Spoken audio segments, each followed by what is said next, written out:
alikuwa fire. Na kila mtu alikuwa breathing fire hiyo time. But tukakuja tu tukarelax. It is now weekend. Tumeingia weekend, so hakuna haja ya kukasirika.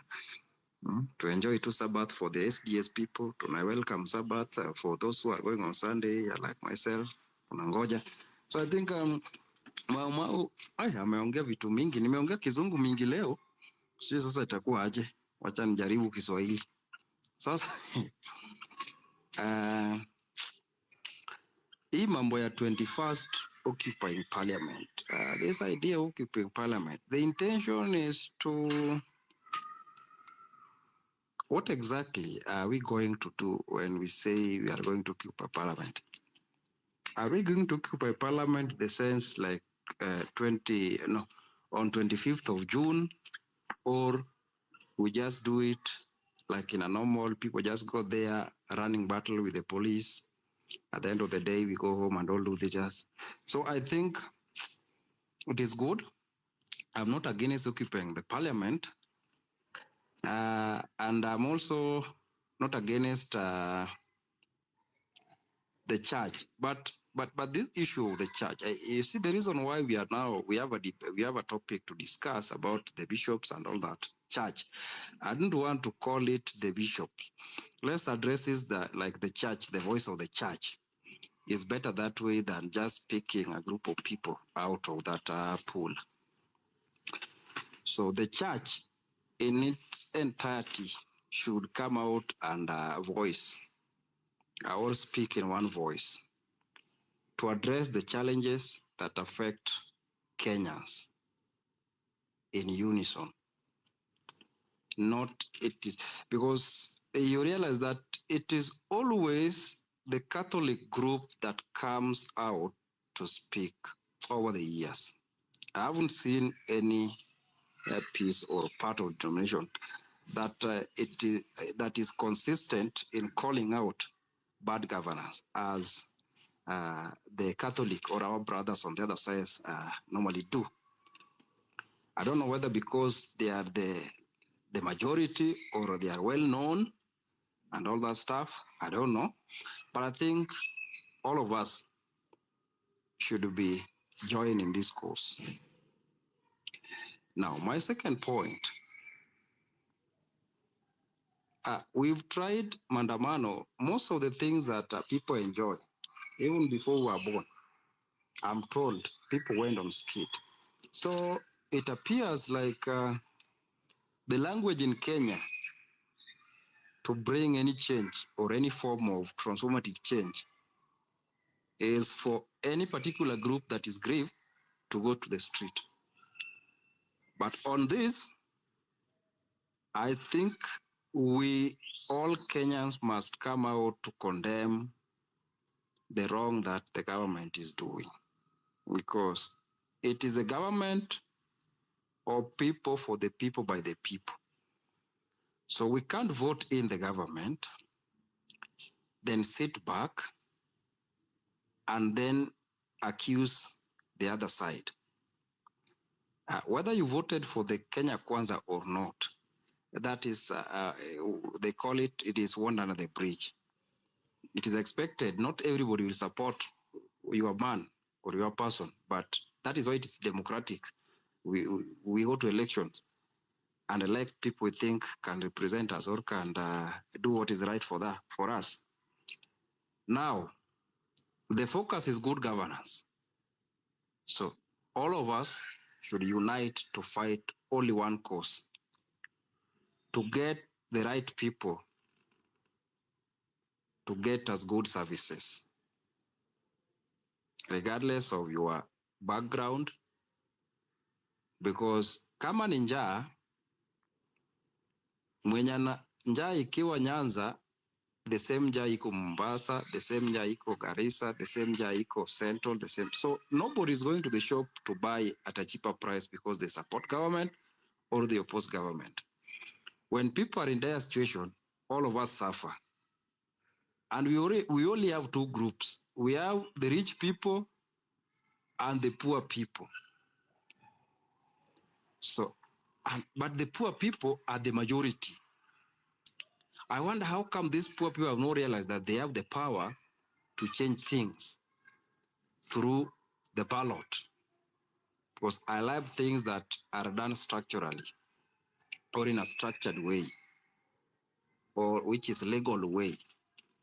Why can't we accept PP that if we can't do a revolution, that it is initiative that nobody has come forth to initiate, it is from within the people or from the people themselves to come out in unity and demand for good governance.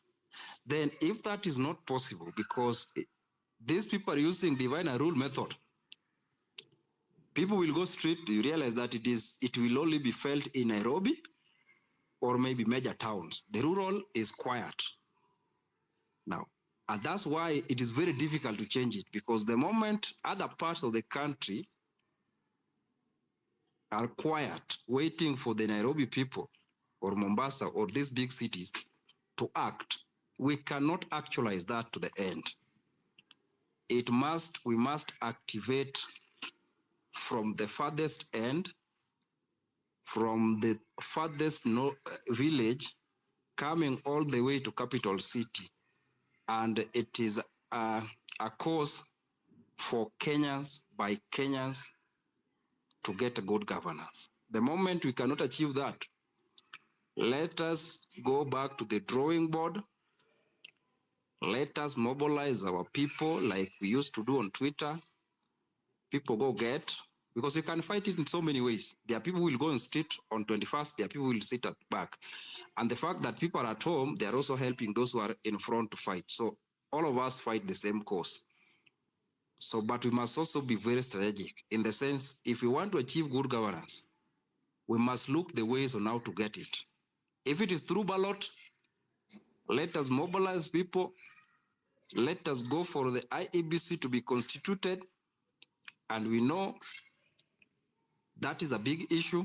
So let us push things that can work our ways legally and in good time, so that we have them in place in readiness for a change that we normally have at the end of or after every 5 years. Anything that can happen before the end of 5 years or before 2027 for now can only be done by the Kenyans themselves in large numbers in form of revolution or any petition to remove president or any other thing. And the moment you subject yourself to process, you must abide by the rules of the game. Like now, I had Madeira people are collecting signatures and all that. They can impeach their MP in whichever manner. But that impeachment might be legal. So after collecting your signatures, the next step is what you should focus on, not collecting, because that you can do. So after that, what next? So those hurdles that may make people not to achieve what they want is what we need to focus on, the constitution of IEBC, because we can only have legal election when IEBC in place. Any other route is either revolution or uncouth route, which we are not ready to go today or now. So what is the solution? Mobilize people. Let us give people civic education on good governance, what the bishops are now calling out the government whenever they are wrong. And we continue with this civic education to the end and ensure that we explain to people what the government ought to do. And when they don't do that, the rights of the people. In fact, we should be very focused on what, as individual, your right to hold government to account, and you are denied that right because you are not aware of your right. So let us make people be aware of what they are supposed to do and understand the power they hold in their hand that can change this country. Once people are aware of that, like now, very many people are aware of their rights, as opposed to maybe before 2022 or before 2024. What happened on 25th, and from 25th to today, you can easily see the engagement that people have had and the awareness that people have. And with the young people, the college people and all that, they are aware. So this is what we can capitalize on and ensure that we get the right people in place. Otherwise, if we say that we want to go to street and expect church to be in front, because all of us attend church, most of us attend church. So when we say we want church people to go, do we want the clergies to be in front, or we want church people to go? Because even myself, I'm a church person, only that I'm not a clergy, or I'm not a bishop or reverend or pastor. So we must also be, if we want pastors to go, let us call them, okay, we want to do this thing, but we want pastors to be in front, and we follow them. And you cannot force them to be front if they are not willing to be.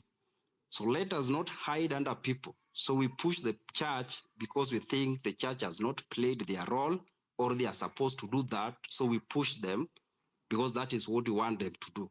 Let it be inborn within themselves. If they feel like going to the street as what they did yesterday or any other day, it is well and good. But we don't push people to do it that they don't want to do. Because change, you cannot force somebody for a change. But if it comes for everybody. It sweeps across the board.